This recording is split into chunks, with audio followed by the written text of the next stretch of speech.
on to the next speaker. Now, Sri Shivakumar ji, the director of IKS Changemakers Guru Sadhaka Sachiva in INDICA itself. He is currently running, I was mentioning that we have a program called Intellectual Retreats, and he is currently in a retreat of that kind, which is coming to an end now. He is there, and Shivakumar ji has been a very active contributor to Indica. He became famous through his anthology called Arya, which is a collection of stories of women's significance in the Itihasas and Puranas. And he contributed to the creative liberty discussion when that discussion arose on social media. And he has two favorite themes, Purushartha theme and the cyclic time theme of Hindu philosophy. And as part of his interest in Purushartha, he worked on the Purushartha and Ashrama connection also. From that perspective, he worked on the Mahabharata Shanti Parva, where a discussion on the Purushartha and Sannyasa takes place between Bhishma and Yudhishthira. Now he is going to talk about the discussion on Sannyasa in the Mahabharata Shanti Parva, which is a textual topic after the Sannyasa Upanishads topic in the morning by Dr. Sushumna ji. This is the next textual topic based on Mahabharata. Over to you, Shri Shivakumar ji. Dhanyavad, Dr. Nagaraj Garu. Thank you very much for the opportunity.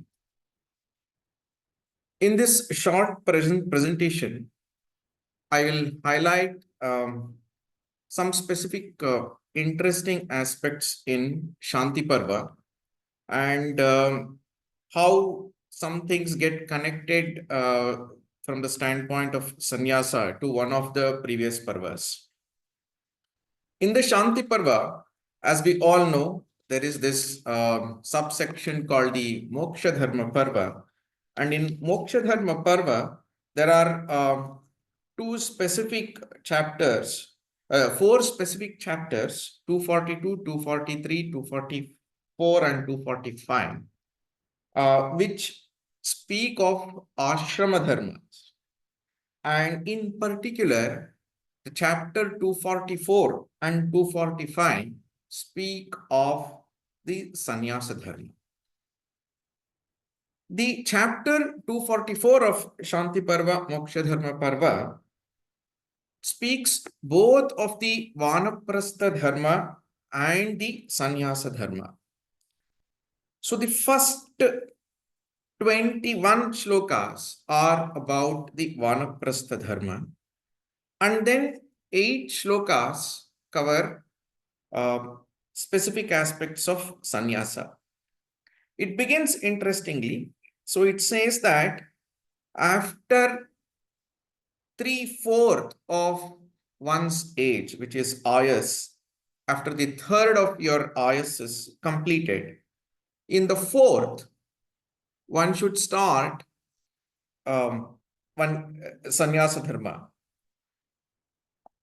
While it looks like a direction, I think it is more about, one's readiness comes only after a third, 75% of one's ayas is completed.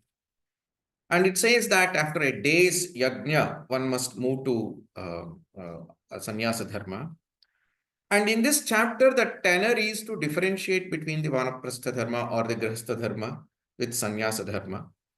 And clearly, the direction is that the yajnikas who perform the karma yajna should be abdicated and atma yajna should be adopted. And the details of what the Atma Yajna is, are explained in a few shlokas, and which mantras such as Pranaya Swaha, these mantras, how many times it should be chanted. Some specific directions are given. But the transition is what is the focus of this chapter 244. And it clearly says that a Vanaprastha Muni should remove the kesha, loma, and the nails, and then should become ready through the viraja homa, etc., as part of sannyasa, and then one should move from vanaprastha to the sannyasa ashrama. And in this chapter, the word sannyasa is very clearly also mentioned. It is also very clearly mentioned that either in this sloka or in the paraloka, one should not, a person with a sannyasa will not perform the kamya karma. So the distinction between vanaprastha dharma and the sannyasa dharma, and a mention of ahimsa, satya, asteya, brahmacharya, aparigraha, shaucha, santosha, tapas, swadhyaya, ishvara bhakti, all those characteristics of a sannyasi are elucidated. And the reason this is important is that for the same Yudhishthira, in the earlier chapters of Shanti Parva, it is dissuaded for him to adopt any of these performances or characteristics, as he is still Kshatriya. And in this Parva, which is actually, while Bhishma is narrating this Parva to Yudhishthira, within that it is Vyasa who is narrating this to Shuka. So that is how the conversation is built. And it is contextualized that Yudhishthira, this is for somebody who is taking the final journey of moksha. So while there is a detailed description of that is the reason this is organized probably in the Moksha Dharma Parva section of Shanti Parva, whereas the Raja Dharma Parva is not having almost no praise of Sannyasa Dharma or elaboration of Sannyasa Dharma. So here it is clearly praised, that more than the previous ashramas, the importance of sannyasa dharma is explicitly highlighted and mentioned and praised. In the 240, while in the 244th chapter, it is a differentiation with Vanaprastha Dharma and entry into the Vanaprastha Dharma, differentiation from Vanaprastha into Sannyasa. In the 245, it is a praise and a detailed description of Sannyasa Dharma. Once again, it is all in continuation, and hence, while Vyasa tells Dharmaja, it is Bhishma tells Dharmaja, it is Vyasa who tells Shuka in this section. Here, it is very clearly highlighted that in the brahmacharya, in the grihasthashrama, in the vanaprastha, there is some ragadvesha. So even in the vanaprastha, it is difficult to be completely away from ragadvesha. And if you have won over the ragadvesha in your vanaprastha, then you are ready for sannyasa. And it is really called out as uttamottamam. Pariprajyamanuttamam. So that is the expression. It's also important to note that Vikshu, Pravirajaka, these kind of terms, multiple terms are used. It's not that the sannyasa as a term alone is used. Certain other characteristics clearly says that the sannyasa dharma that is described in Shanti Parva is that of a singular sannyasi and not an institutional sannyasi. It is called out that the sannyasi must be ekaki, must be eka eva charet dharma. That is how it is described. It's clearly said that a sannyasi does not, there is no tyaga, he does not, perform a tyaga of everybody. Nobody does a tyaga of him also. A very rhetorical description that says that while in the mind, he's abdicated all arthakama, but the whole world belongs to his. That it's not void of the responsibility of the universe, but it is void of any moha associated with it. Some of the other sannyasa dharma descriptions that we are all aware we can find here, that a sannyasi must uh, perform a sangraha of, should not perform a sangraha of ahara, of food, and should eat only once. So these kind of very kathina niyamas that are associated with the sannyasa that we see, that we are aware of today and we see today are all described in the Shanti Parva itself.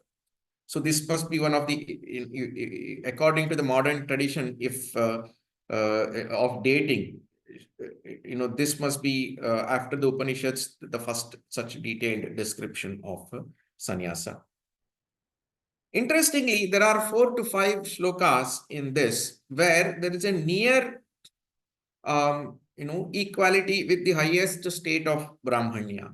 Suddenly, the shlokas should shift from a description of sannyasa to a description of who is a great Brahmana and why the devatas love him. So there is an equivalence drawn with the highest state of Brahmanya and also that of a sannyasi. Again, there is a description, there is a relationship of a sannyasi with Kala is also described. That is, a sannyasi must not praise either the marana or the life, but the sannyasi must be facing the time always. So the tenor of this shloka is that the sannyasi is somebody who must be constantly in the flow of time without being in the time. The description given is just as a sevaka is constantly looking forward to the Swami. Similarly, a sannyasi should, be kalamukha, should be facing the, time. It's a beautiful shloka in the 245th chapter, 15th shloka. Then certain other descriptions that are we are all very much aware. A sannyasi is abhaya prada of everybody. And while ahimsa is not praised in the Rajadharma Parva, and where there is an explicit denounce of it in the context of Kshatra Dharma, here the Sarva Dharma Artha of a sannyasi is dissolved in ahimsa dharma. That is the kind of praise associated with it. I think the contextualization of it within the sannyasa dharma is elaborate in 3-4 shlokas. Even dharma, while the life of a sannyasi is dedicated to dharma, that dharma, nature of that dharma is also Srihari Priti. That is how it is described. So even the nature of dharma that is associated with the sannyasa is also described. Another distinguishing feature from the grihastha and vanaprastha is the relationship of sannyasa with Agni. So it's clearly called out that a sannyasi is will perform homagni with Vaishvanaragni, and he will receive the havis in the as urdhva mukha, whereas grihasthas and vanaprasthas are adhomukha. while doing Homa in Agni. So there is a very clear relationship with distinguished relationship with Agni being called out as Urdhvamukha relationship and Vaishwanaragni relationship and Atma Yajna. So these two aspects get called out multiple times. That is Atma Yajna and the Vaishwanaragni.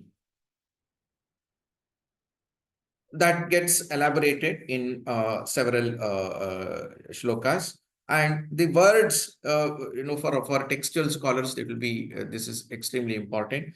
Bhikshu, Parivraja and Sannyasi, these words are associated with that of a with Sannyasi in Shanti Parva. So thus in 36 shlokas of the 245th chapter and 8 shlokas of the 244th chapter, the Sannyasa dharma is described, which is part of Moksha Dharma Parva. Interestingly, several other chapters of Moksha Dharma Parva, which is actually a significantly long section.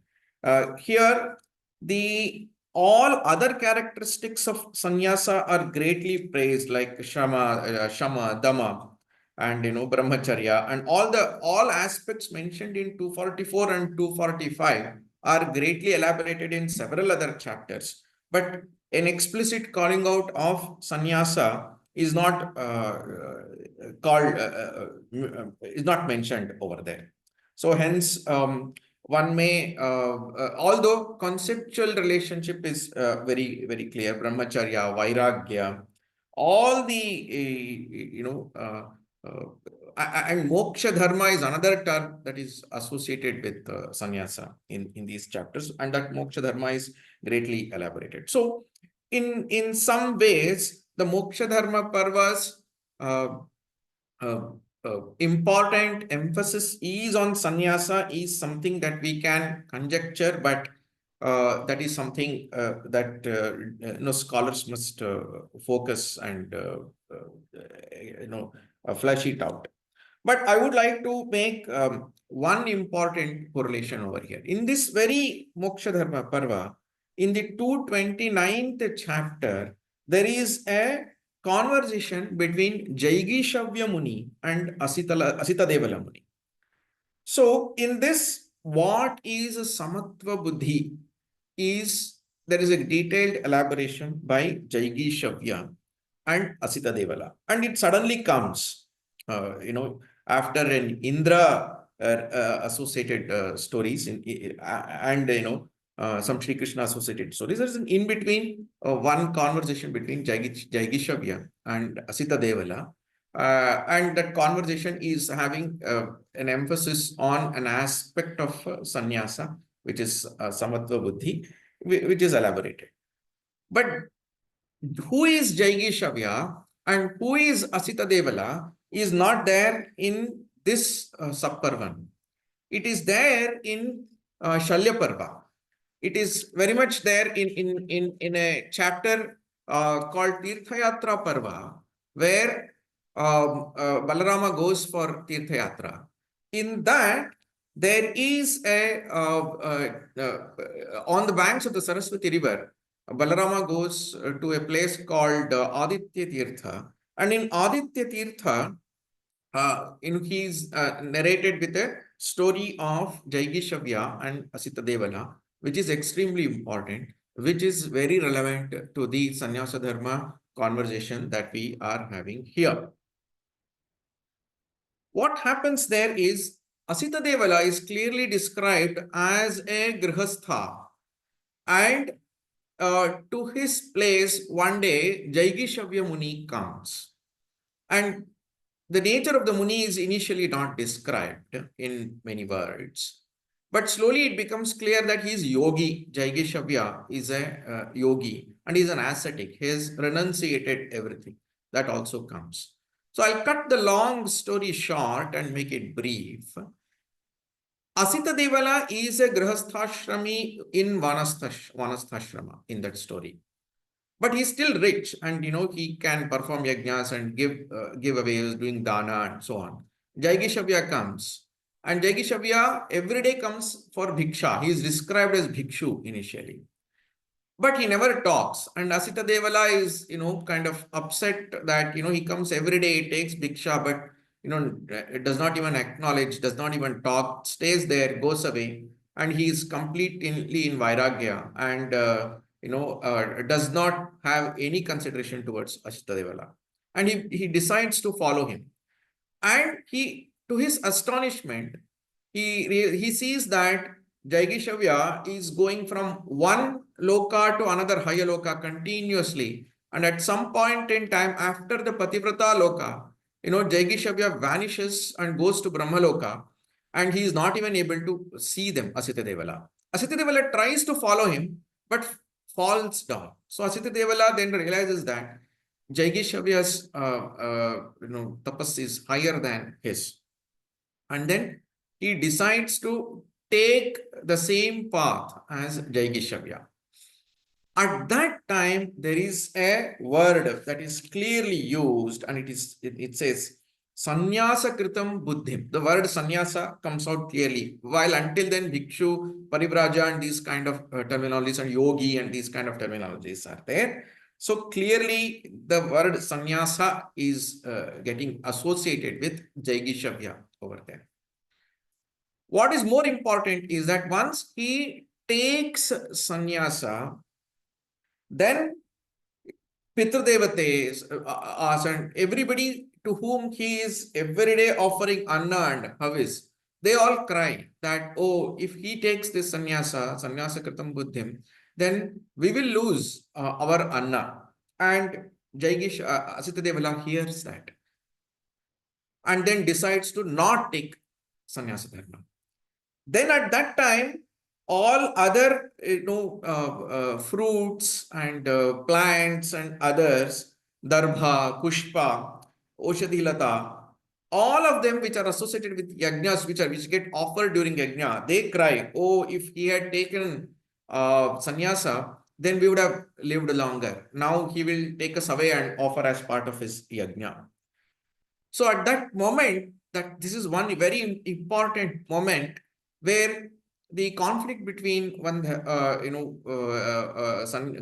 Vanaprastha and Sannyasa comes out, and it is interestingly resolved with Jaigishavya, Asita Devala deciding to choose Sannyasa and going away.